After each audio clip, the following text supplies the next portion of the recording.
उत्तर प्रदेश में योगी आदित्यनाथ सरकार के 9 साल पूरे होने पर जहां सरकार अपने मुंह मियां मिट्ठू बनकर बड़े बड़े दावे कर रही है, वहीं दूसरी तरफ इन 9 वर्षों का एक दूसरा चेहरा भी है। विवादों, आरोपों और सवालों से भरा हुआ योगी सरकार के 9 साल बार बार इसी सच्चाई की ओर इशारा करते हैं कि जमीन पर हालात उतने सरल नहीं हैं जितने आंकड़ों में दिखाए जाते हैं।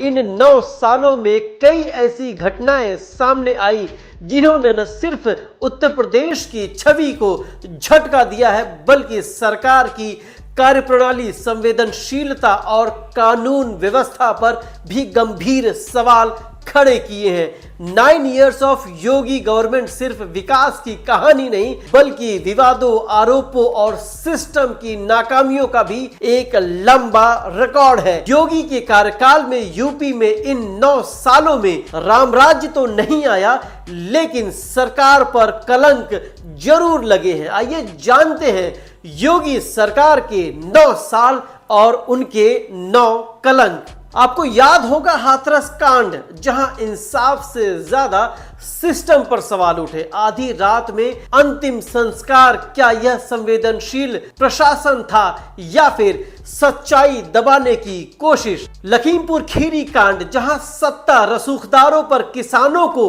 कुचलने का आरोप लगा और सत्ता के गलियारों तक मामला गूंजा। उन्नाव रेप केस, जहां सत्ता और संरक्षण के आरोपों ने योगी आदित्यनाथ और कानून व्यवस्था की पोल खोल दी। विकास दुबे एनकाउंटर, पुलिस की कहानी और हकीकत के बीच फर्क आज भी बहस का मुद्दा है। फेक एनकाउंटर जैसे सवाल सुप्रीम कोर्ट ने भी उठाए, लेकिन जवाब क्या मिला ये सब आप जानते हैं। कोविड की दूसरी लहर, गंगा में बहती लाशों की तस्वीरें पूरी दुनिया ने देखी और फिर आई बुलडोजर पॉलिटिक्स, जिसे सरकार ने एक्शन बताया, लेकिन बिना अदालत के फैसले के घर गिराना, क्या यही कानून का राज है? सोचिए, आपका आशियाना एक बुलडोजर आए और उसे जमींदोज कर दे तो फिर आप पर क्या बीतेगी। कई ऐसे मामले भी सामने आए जहां पर बुलडोजर एक्शन हुआ, लेकिन कोर्ट ने उसे साफ बरी कर दिया।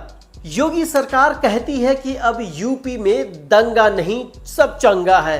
तो योगी जी, आप खुद ही बताइए कि कासगंज, कानपुर, वाराणसी का सांप्रदायिक हिंसा क्या था? क्या ये घटनाएं प्रशासन की विफलता नहीं दर्शाती? क्या ये योगी की विफलता नहीं दर्शाती? और युवाओं की बात करें तो पेपर लीक से हर बार परीक्षा रद्द, हर बार भरोसा टूटता गया।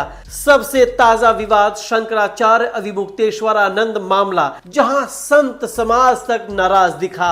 आरोप लगे कि पुलिस ने मर्यादा तक पार कर दी। सवाल यह है कि जो सरकार खुद को सनातन की रक्षक बताती है, वही संतों से टकराव क्यों की? तो ये है वो 9 साल जिसमें सवाल ज्यादा है और जवाब कम। सरकार के दावे अपनी जगह है, लेकिन जमीन पर उठती आवाजें एक अलग ही कहानी कहती हैं। अब फैसला जनता को करना है कि क्या ये सुशासन है या फिर एक मजबूत इमेज बिल्डिंग और पीआर का खेल। सवाल पूछना ही लोकतंत्र की असली ताकत है और यूपी सरकार और योगी आदित्यनाथ की नाकामियों पर हम सवाल करते रहेंगे। ऐसी खबरों को देखने के लिए बने रहें द CSR जर्नल के साथ। नमस्कार।